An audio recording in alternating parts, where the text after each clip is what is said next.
İrina Zaretskaya sual verirlər ki, sən hal-hazırda məxsussan Azərbaycan yığmasına və niyə görə məşqlərdə iştirak eləmirsən?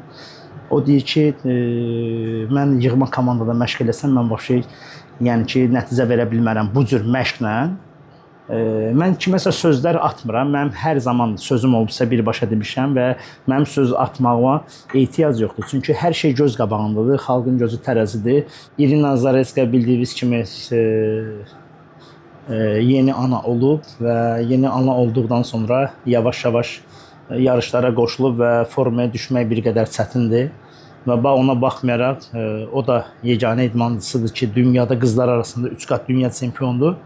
Baxmayaraq ki, Ukraynalı idmançı olsa da Azərbaycanı təmsil eləyir və o da 3-cü oldu. Onun da şansları böyükdür. O da yenə eyni qaydada Udoda məğlub oldu və sözüncü çempionluq bir qədər çətin olmasını mən bilirdim ki, çətin olacaq, amma istəyərdim ki, dünya çempionu olsun. Və yenə də 3-cü oldu və Azərbaycana yeganə, yəni ki, medalı, yəni ki, idmançılar arasında yeganə medalı İrina Zaretskaya qazandırdı və İrinaya çox sağ ol deyirəm ki, yenə də bizi necə xilas elədi, nəinki məni və bütün ümumiyyətlə yığma komandanı xilas elədi. Qıraqdan baxanda fikirləşmirdin ki, mən o dünya çempionatında olmalıydım. Heç olmasa döyüşçü kimi də yox.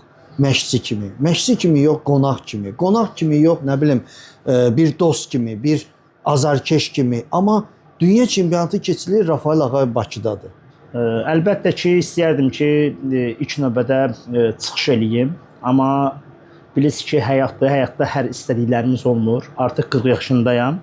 Demirəm ki, çıxış eləyə bilməzdim. Çıxış eləyə bilərdim və çıxış eləmək üçün çıxış eləmək asandır. Orada rezultat verib nəticə vermək çətindir və ona görə də heç bir məşq eləməmişdim və bunu düşünə bilərəm, amma istəyə də bilərəm, amma bu yerinə yetmək biraz çətindir. Baş məşqçi kimi və komandamızın yanında durmaq üçün əlbəttə ki, istəyərdim və niyə görə durmuram?